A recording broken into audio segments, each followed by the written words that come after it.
They called her Ash Girl because she slept in the stables where the winter air was thick with the scent of hay and dust and the memory of summer sun.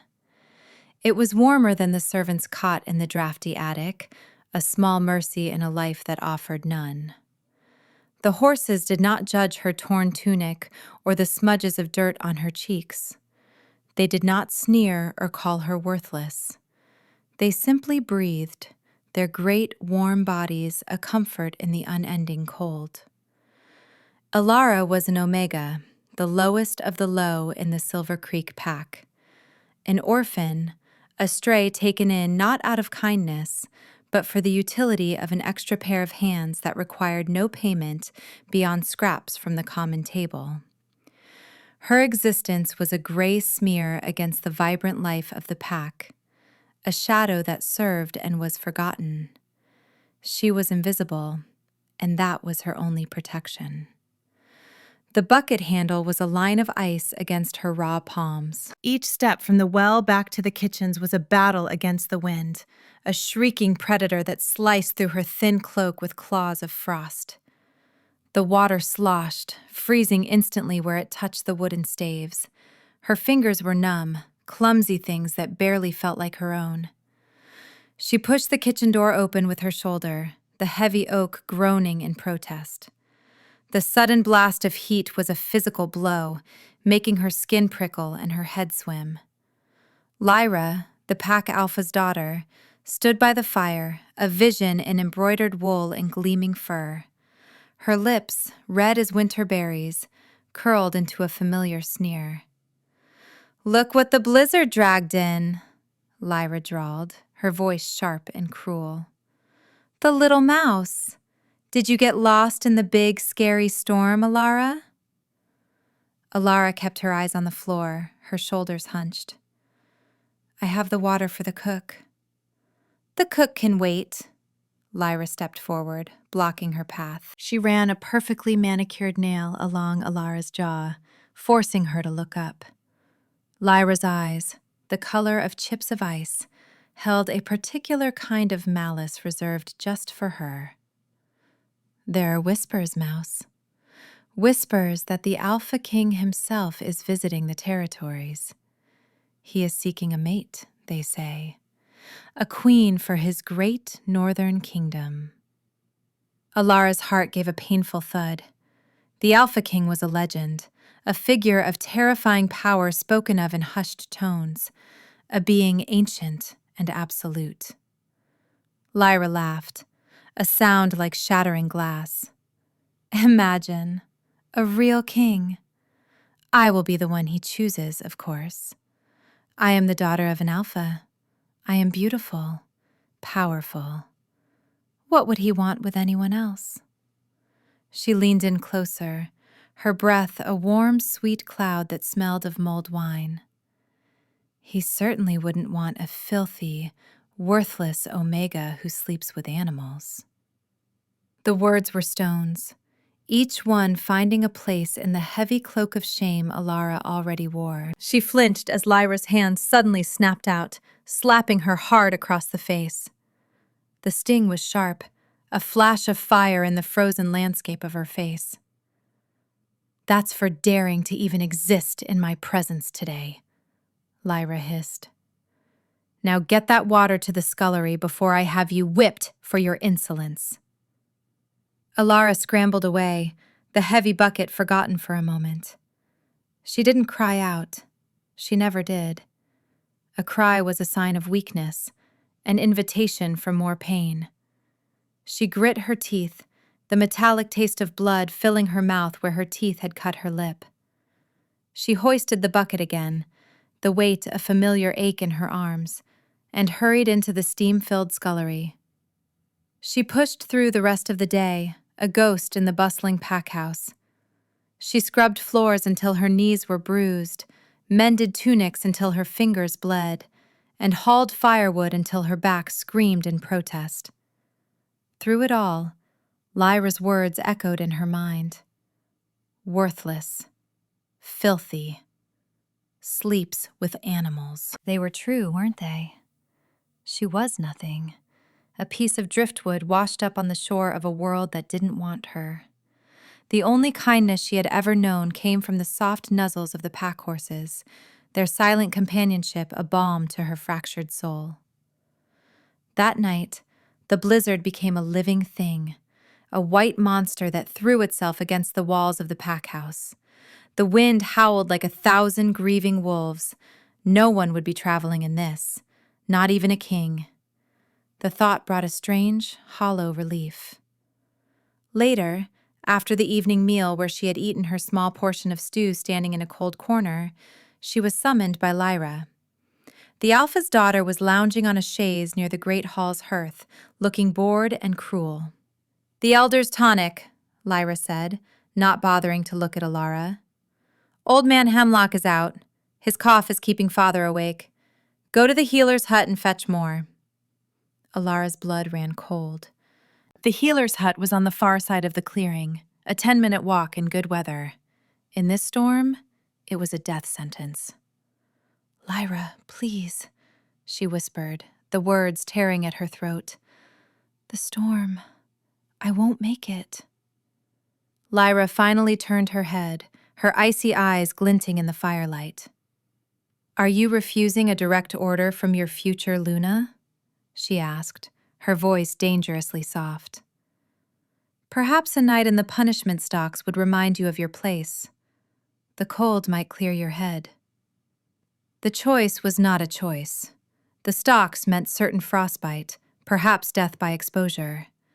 The hut was a sliver of a chance, a worthless, hopeless chance, but a chance nonetheless. "I will go," Alara said, her voice barely audible. Lyra smiled, a sharp, predatory twisting of her lips. "Good girl. Now hurry. Father's rest is important." Pulling her threadbare cloak tighter, Alara stepped out into the maelstrom. The world vanished. There was only the howling wind and the blinding, swirling snow. The cold was a physical entity, a giant fist that squeezed the air from her lungs and drove needles of ice into her skin. She bowed her head, trying to follow the faint outline of the path she knew by heart, but the snow had erased everything. Within minutes, she was lost, disoriented. The roar of the wind was deafening, a constant pressure on her ears. Every direction looked the same, a turning wall of white. Panic, cold and sharp, began to rise in her chest. This was it. This was how she would die. Alone in the snow, a forgotten girl on a fool's errand. Lyra's final, perfect cruelty. She stumbled, her frozen boot catching on a hidden root. She fell hard, the impact jarring her to the bone. The snow was a cold, soft prison, already beginning to drift over her. It would be so easy to just lie here, to close her eyes and let the cold take her, to finally rest. But deep inside, beneath the layers of pain and despair, a tiny, stubborn ember still glowed. It was the part of her that clung to the warmth of the horses, the part that still found a sliver of beauty in the sunrise over the frosted pines. It was the part of her that refused to let Lyra win. With a groan, she pushed herself up. She had to move. She didn't know where she was going, only that she had to keep trying. She staggered forward, one painful step after another, her body a screaming symphony of cold and exhaustion. She didn't know how long she walked. Time had lost all meaning. There was only the wind, the snow, and the burning in her lungs. Then, through the white chaos, she saw it. A darkness. A shape against the snow, huddled at the base of an ancient gnarled pine. At first, she thought it was a rock outcropping, but as she drew closer, she saw the rise and fall of breathing, the faint plume of steam in the frigid air. It was an animal, a wolf, but it was larger than any wolf she had ever seen. It was enormous. A beast of nightmare and legend, its fur the color of a starless midnight sky. It was lying on its side, and a dark stain was spreading across the pristine snow beneath it. Blood. Fear, primal and absolute, seized her. This was a predator, a killer. Her instinct screamed at her to run, to hide, to disappear back into the storm that was already claiming her. But she couldn't. She saw the tremor that ran through its massive frame, the pained, shallow breaths. It was dying. Slowly, cautiously, she moved closer. The wolf's head lifted, and its eyes met hers. They were not the yellow or brown of a normal wolf. They were silver, luminous and intelligent, filled with an ancient pain that seemed to pierce right through her. In that moment, the creature before her was not just a beast. It was a person. It was a soul in agony. The fear receded, replaced by a wave of empathy so powerful it stole her breath. She knew this pain. She knew this loneliness. She knew what it was to be hurt and alone in the cold. Forgetting her own plight, forgetting Lyra and the pack and the frozen tonic, she knelt in the snow beside the great wolf. "You're hurt," she whispered, her voice snatched away by the wind. The wolf watched her, its silver eyes tracking her every move. There was no aggression in them, only a weary, profound intelligence.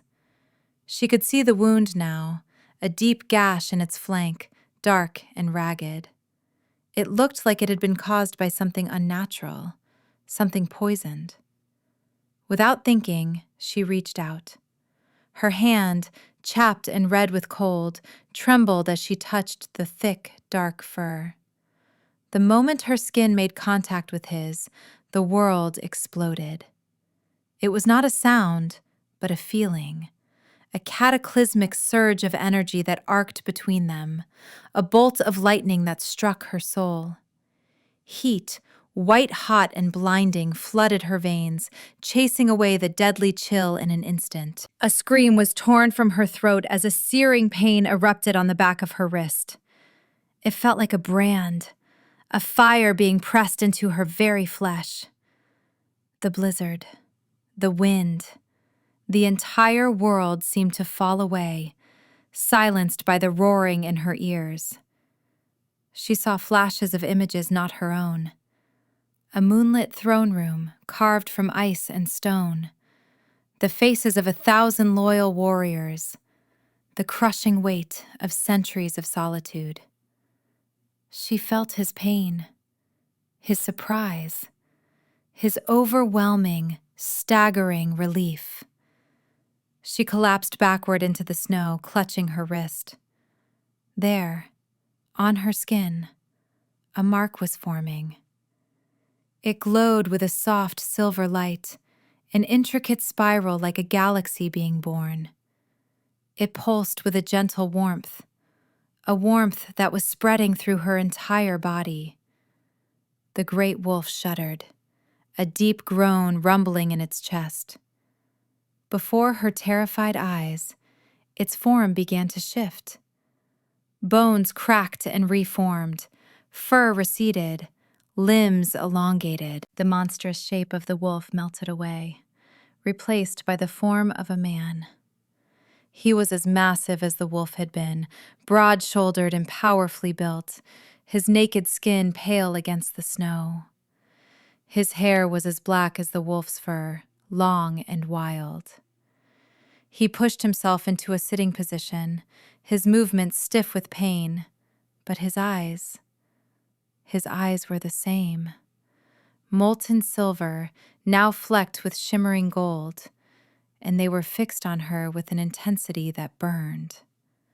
He looked at the glowing mark on her wrist, then back at her face.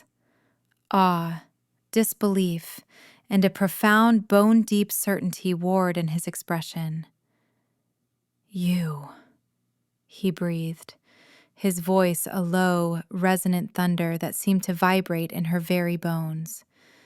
He reached for her, his hand large enough to encircle her entire throat. She flinched, scrambling backward, pure animal terror overriding the strange connection that hummed between them. He stopped, his hand hovering in the air. He saw the fear in her eyes, the way she trembled. A flicker of something that looked like pain crossed his features. "Do not be afraid," he said, his voice softer now, but still carrying that same absolute authority. Who was he? What was happening? Her mind was a whirlwind of confusion and fear. This was magic. Dark, impossible magic. "I have been searching," he said, his gaze never leaving hers. "For centuries I have been waiting." He pushed himself to his feet, ignoring his own grievous wound. He towered over her, a god of winter and shadow. He took a step closer, and this time she was too stunned to move. He knelt before her, the king of legends on his knees in the snow before the worthless Omega girl. He gently took her hand, his touch sending another jolt of warmth through her. He lifted her wrist, his thumb tracing the glowing silver spiral. "Mine," he declared, the word not a claim of ownership, but a statement of fact, as undeniable as the existence of the stars. "You are her, my mate." Alara stared at him, her heart hammering against her ribs like a trapped bird. Mate? The Alpha King? It was impossible. A cruel joke. A hallucination brought on by the cold. She tried to pull her hand away, but his grip was gentle and unbreakable. "No," she whispered, the word a pathetic puff of steam in the air. "No, you're mistaken. I'm no one."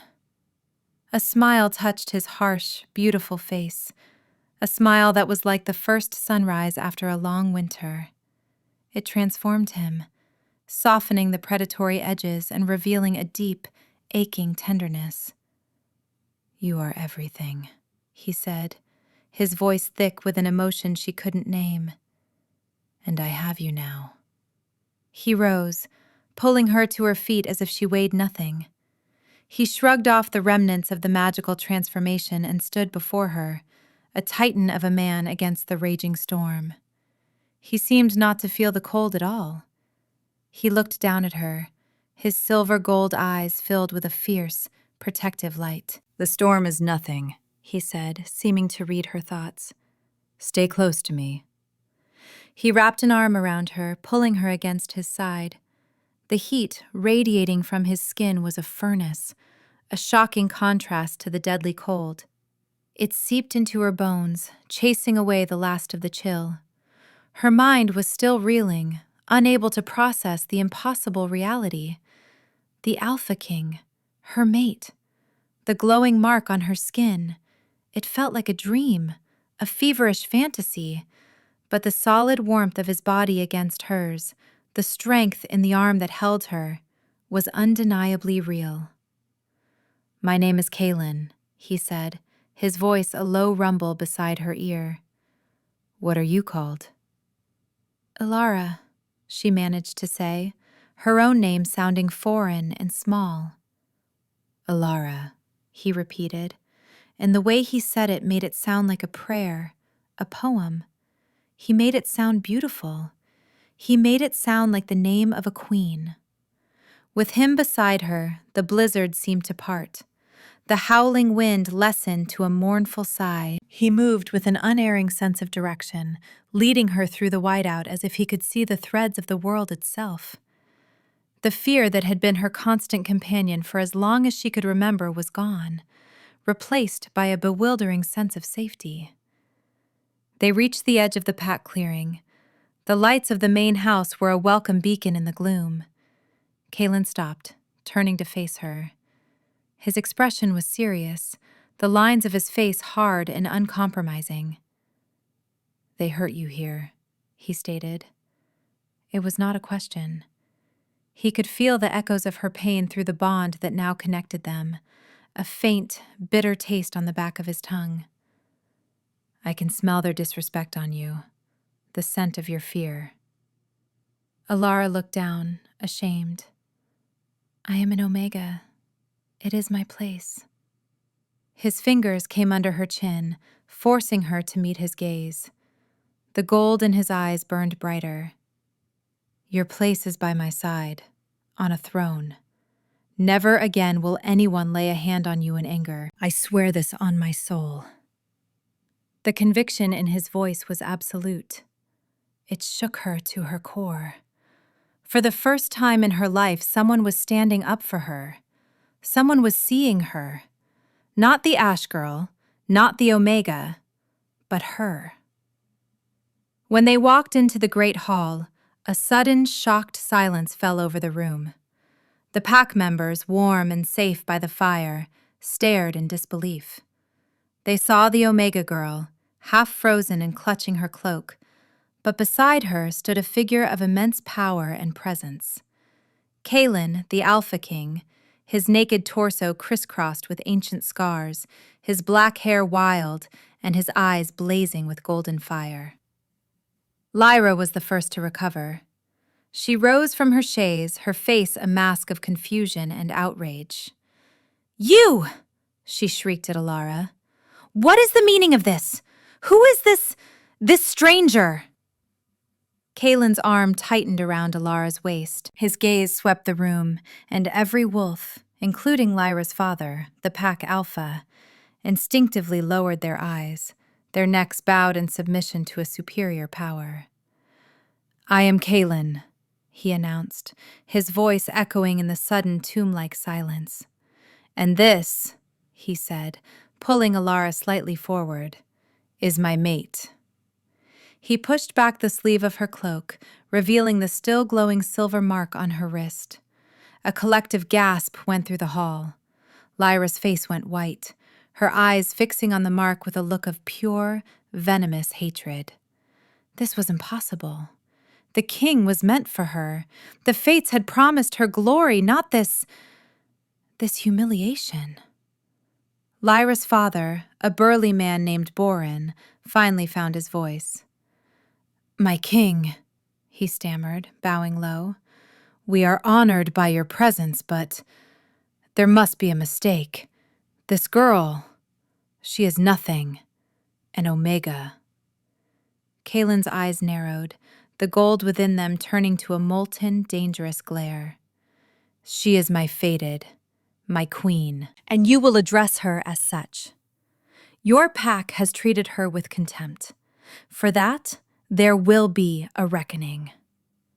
Fear, thick and cloying, filled the room. This was not the glorious alliance Lyra had dreamed of. This was a judgment. Kalen ignored them all, his attention solely on Alara. He saw her trembling, the way she seemed to shrink under the weight of so many hostile stares. You are cold, he murmured, his voice softening only for her. You need rest. He swept her up into his arms as if she were a child. Alara gave a small cry of surprise, her hands automatically going to his shoulders to steady herself. The skin there was warm and solid, a landscape of muscle and power. He carried her through the stunned crowd, up the main staircase and into the Alpha's own chambers, the finest rooms in the pack house. He laid her gently on the thick furs of the bed. He stoked the fire in the hearth until it roared to life, filling the room with warmth and dancing light. He found a clean tunic and a basin of warm water and, with a tenderness that belied his immense strength, he began to clean the grime from her face and hands. Alara was frozen, caught in a state of surreal shock. Every instinct told her this was wrong, dangerous. She was worthless. She didn't deserve this. Yet her body betrayed her, leaning into his touch, soaking in the unprecedented kindness. The bond between them hummed, a constant, low thrum of connection. It felt like a song she had been waiting her whole life to hear. Why? She finally whispered, the question raw with a lifetime of confusion. Why me? Kalen paused, his gaze softening. He cupped her cheek, his thumb stroking her skin. It is not for us to ask why the moon chooses to shine on a particular patch of forest, little one. It simply does. Our souls were forged from the same star. I have felt your absence for 500 years. Now I am whole. He spoke of centuries as if they were days. The sheer scale of him, of his life, was incomprehensible. And somehow, her small, broken soul was the missing piece of his. It was too much to believe. But as she lay there, warm for the first time she could remember, with the most powerful man in the world tending to her as if she were a precious treasure, a tiny, fragile seed of hope began to take root in the barren soil of her heart. Downstairs in the great hall, Lyra watched the Alpha King's chambers with eyes that burned with a cold, calculated fury. Her dreams had been stolen, her destiny usurped by a creature she considered less than dirt. The mark on Alara's wrist was a brand of her own failure. She would not accept this. If the fates would not give her what she deserved, she would carve it from the world with her own hands. She knew of other powers, darker whispers in the woods. There were those who challenged the Alpha King's rule, who coveted his throne. The Ember Covenant, they called themselves, followers of a Shadow King named Morvain. They paid for information. They rewarded treachery. Lyra slipped away from the silent, fearful crowd. She had a message to send. The king had found his mate, a weak, worthless, unprotected Omega, a vulnerability, a weapon to be used against him. Alara slept for the first time in a bed, wrapped in furs and the lingering scent of pine and winter storm that clung to Kalen.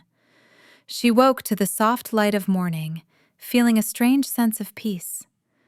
Kalen was seated in a chair by the fire, watching her. He had found clothes, simple black leather trousers and a tunic that fit his powerful frame. He looked less like a wild spirit of the storm and more like the king he was. "You are safe," he said, his voice a low reassurance. And she believed him. For the next 2 days, she lived in a strange dream. Kalen never left her side. He talked to her, telling her of his kingdom in the far north, a land of shimmering ice palaces and forests of ancient weirwood trees. He listened as she haltingly spoke of her own life, of the horses and the cold, the small, quiet pains of her existence. He never pitied her. Instead, a cold, hard anger settled in his eyes whenever she spoke of the pack's cruelty. He had her brought food, the best the kitchens could provide. At first, she could barely eat, her stomach so used to meager portions. But under his gentle encouragement, she began to. The pack members avoided her, their fear of Kalen a tangible shield around her. Even Lyra was nowhere to be seen, a fact for which Alara was profoundly grateful. On the 3rd day, Kalen declared they would be leaving for his kingdom at dawn. He was having a carriage prepared, lined with furs to protect her from the cold. He was talking to her about the journey when a sudden, sharp pain lanced through her wrist, right where the mark was. She cried out, clutching her arm. The silver spiral was flashing erratically, the light turning a sickly gray. A wave of nausea and dread washed over her. Through the bond, she felt a sudden, sharp spike of Kalen's alarm, followed by a surge of pure fury. He was across the room in a heartbeat. "What is it? What's wrong?" "I don't know," she gasped, the pain intensifying. It felt like something was pulling at her soul, trying to tear it away from his. The door to their chambers burst open. Borin, the pack alpha, stood there, his face pale with terror. "My king, we are under attack!" Before Kaelin could react, the world outside the window exploded into chaos. Shouts and screams echoed through the clearing. Figures cloaked in black, their faces obscured by shadows, were swarming the pack house. They moved with unnatural speed and silence, armed with cruel-looking blades that gleamed with a silvery, poisonous light. Kaelin let out a roar of rage that shook the very foundations of the building. He shoved Alara behind him, his body a living shield. "Stay here," he commanded, his voice a low, deadly growl. His eyes were blazing gold, and his features had sharpened into a predatory mask. But the attackers were not focused on him. They were coming for her. The window shattered inward, and two of the shadow-cloaked figures leaped into the room. They carried chains made of gleaming silver, a metal known to dampen their kind's magic and strength. Kaelin met them with a savage grace, his fists like hammers, but more were pouring in through the door. One of them slipped past his guard. Alara saw a flash of silver, and a chain was thrown. It wrapped around her arms, and the moment it touched her skin, the connection to Kaelin was choked off. The warmth, the song, the feeling of safety, it all vanished, replaced by a cold, terrifying emptiness. The mark on her wrist went dark. A desperate cry was torn from her throat. She felt Kaelin's frantic, panicked roar through the sudden silence in her soul. He turned, his eyes wide with horror, but he was surrounded. Another figure grabbed her from behind, a hand clamped over her mouth. She was dragged backward toward the shattered window. Her last sight was of Kaelin, fighting with the fury of a cornered god, his face a mask of primal rage and despair as he watched her being stolen from him. The world became a blur of motion and terror. She was hauled through the snow, thrown onto the back of a horse, and ridden hard away from the sounds of battle. The silver chains bit into her skin, cold and heavy, and the emptiness where the bond had been was a physical ache, a gaping wound in her soul. She was a prisoner. Lyra's betrayal had borne its bitter fruit. They rode for what felt like days, stopping only to rest the horses.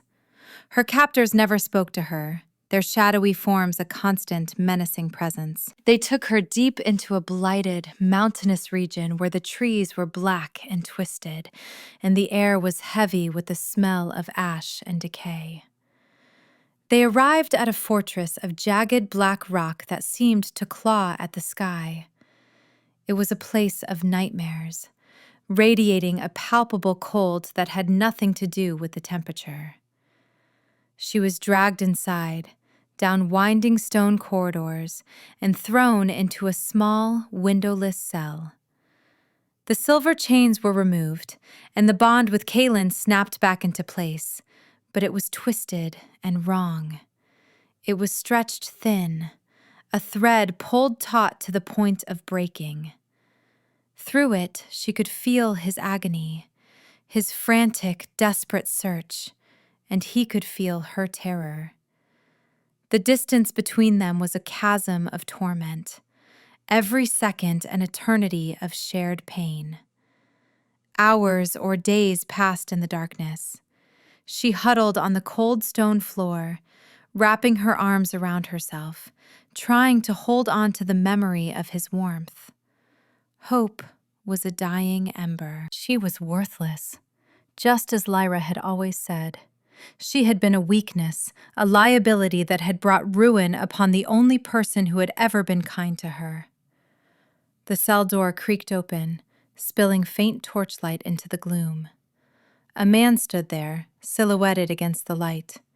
He was tall and unnaturally slender, dressed in robes the color of dried blood.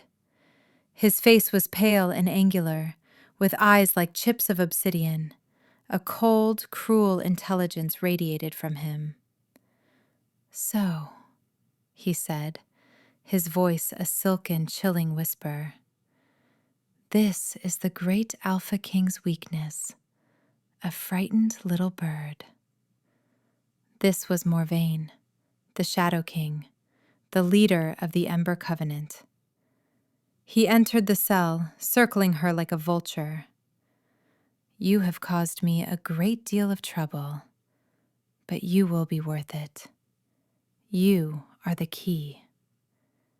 The key to what? Alara asked, her voice trembling. Morvain smiled, a chilling, humorless expression. To breaking him. A soul bond is a deep and ancient magic, a source of immense strength. But when one half of that bond is in agony, it becomes a poison. When I sever it, when I kill you before his very eyes, the shock will shatter his soul. He will be a hollow shell, easy to depose. His kingdom, his power, it will all be mine. The cold finality of his words was like a shroud. He saw her not as a person, but as a tool, a sacrificial knife to be plunged into Kaelin's heart. Despair, absolute and suffocating, washed over her. She was going to die, and her death would be the weapon that destroyed the man who had called her his queen. She closed her eyes, tears finally tracing paths through the dirt on her cheeks. She was so tired, so broken. She focused on the thin, painful thread of the bond, the only thing left to her. She poured all of her remaining will into it, a single, silent cry across the miles. Kaelin. And in the darkness of her mind, she heard him. It was not a voice of words, but of pure feeling, a wave of unshakable resolve, of incandescent rage, of desperate, loving promise. Hold on, Alara. I am coming. The sliver of hope, so close to being extinguished, flickered back to life. It was a tiny flame in a vast darkness, but it was enough. She would hold on. Morvain was preparing his ritual. Alara was dragged from her cell and taken to a vast, cavernous chamber. A dark, jagged throne sat on a dais at one end, and the floor was inscribed with a complex, terrifying magical circle. She was chained to a stone altar at its center, the silver links cold and heavy against her skin. The bond was screaming now, a high, thin sound of pure agony in her soul. She could feel Kaelin getting closer. His rage was a palpable force, a storm gathering on the horizon, ready to break. Morvain stood before her, holding a ceremonial dagger with a blade of shimmering obsidian. He is near, the Shadow King hissed, a flicker of excitement in his dead eyes. He will arrive just in time to watch you die. Just as he raised the dagger, the entire fortress shuddered. A deafening roar, more beast than man, echoed from the gates, a sound of pure, untempered fury. It was Kaelin. The sound of battle erupted outside the chamber, the clash of steel, the snarls of wolves, the screams of the dying. Morvain's followers, the shadow-cloaked assassins, rushed to defend the chamber, but they were no match for the force that was tearing through them.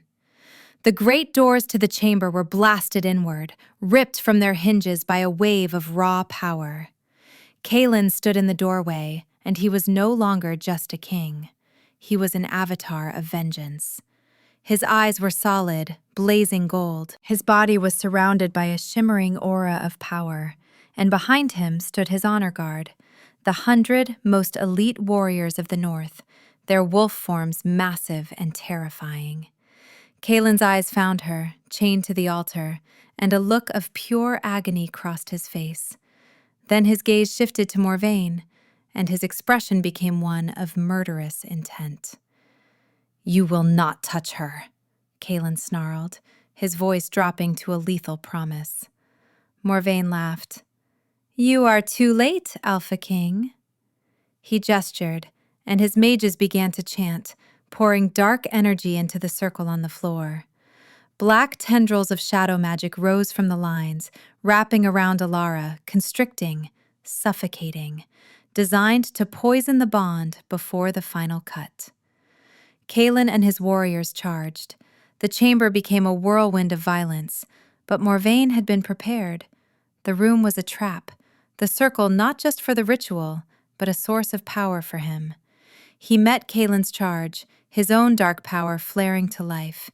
Alara could only watch in horror. She saw Kalen fighting with the strength of 10 men, but the dark magic of the chamber was draining him.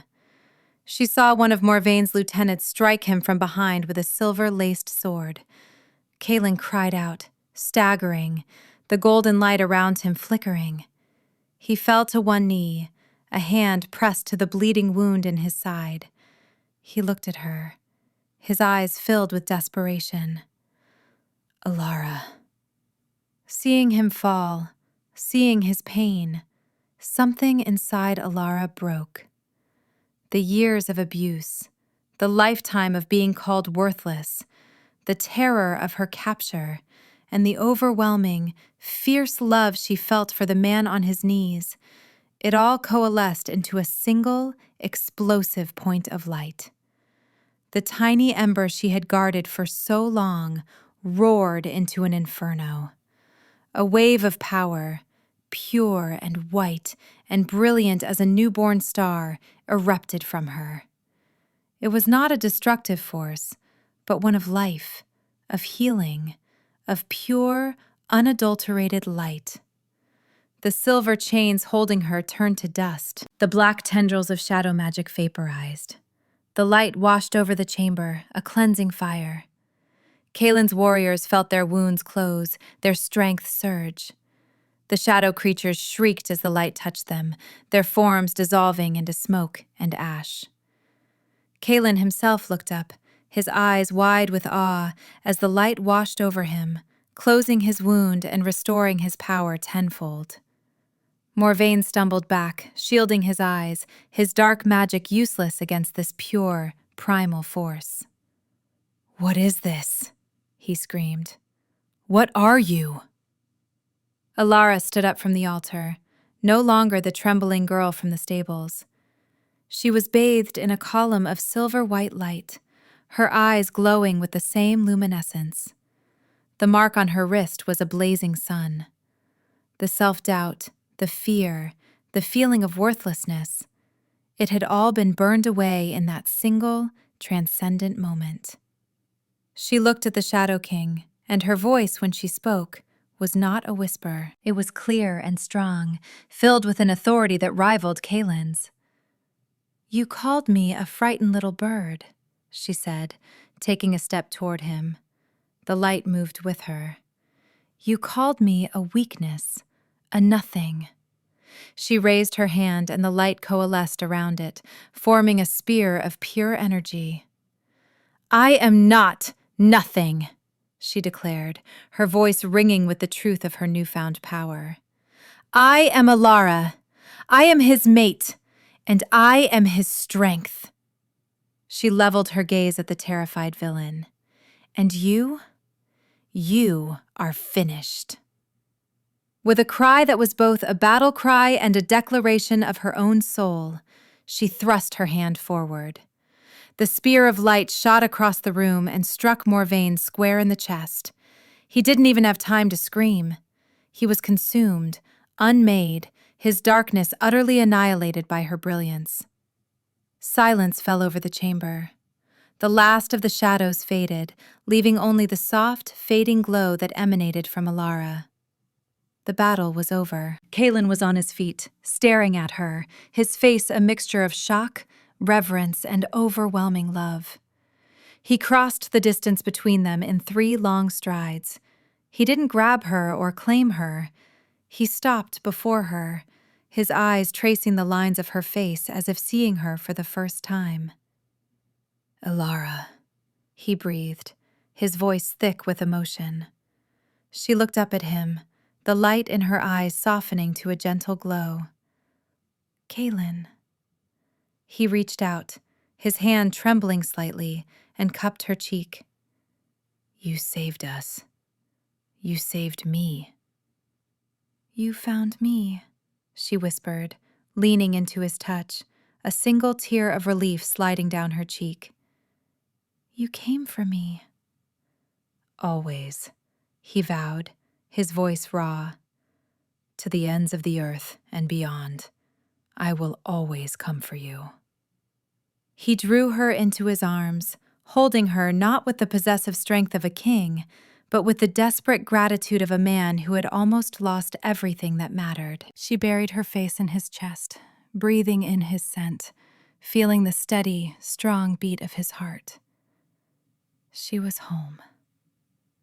As they held each other, the silver mark on her wrist flared with brilliant light. She felt a surge of warmth and power flow from her, through the bond, and into him. Kaelin gasped, his head thrown back.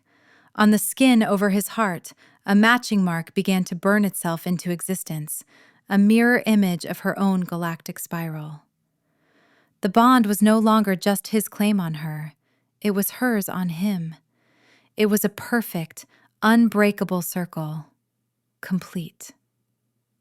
They returned to the north not in a carriage, but with Kaelin in his great wolf form and Alara riding on his back, her hands buried in his thick fur.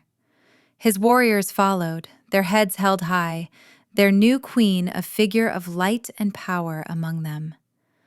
When they arrived at his capital, a breathtaking city of ice and light, Kaelin stood before his assembled people in the great throne hall. He stood on the dais, not on his throne, but beside it, holding Alara's hand. "People of the North!" his voice boomed, filled with pride and love. "For centuries, your king has been without a heart. Today, our kingdom is made whole. I present to you Alara, the light of the North, my mate, my soul, your queen." A great cheer went up from the thousands gathered, a sound of genuine, heartfelt joy. They had seen the darkness that had tried to claim their king, and they saw the light that had saved him. They saw her not as an omega, not as an outcast, but as the miracle she was. Later, as they stood on a balcony overlooking the shimmering city under the light of the aurora borealis, Kaelin wrapped his arms around her from behind. He rested his chin on her shoulder, his warmth a constant, comforting presence. "Are you happy?" he murmured into her hair. Alara looked out at the impossible beauty of her new home, felt the unwavering strength of the man holding her, and touched the mark on her wrist. It pulsed with a steady, gentle warmth, a constant reminder that she was loved, that she was powerful, that she belonged. The ash girl who slept in stables was a ghost, a memory of a different life. She turned in his arms, her own eyes shining with a light that was all her own. She smiled, a true, radiant smile that reached her very soul. "I'm home," she said. And for the first time in her entire life, it was the absolute truth.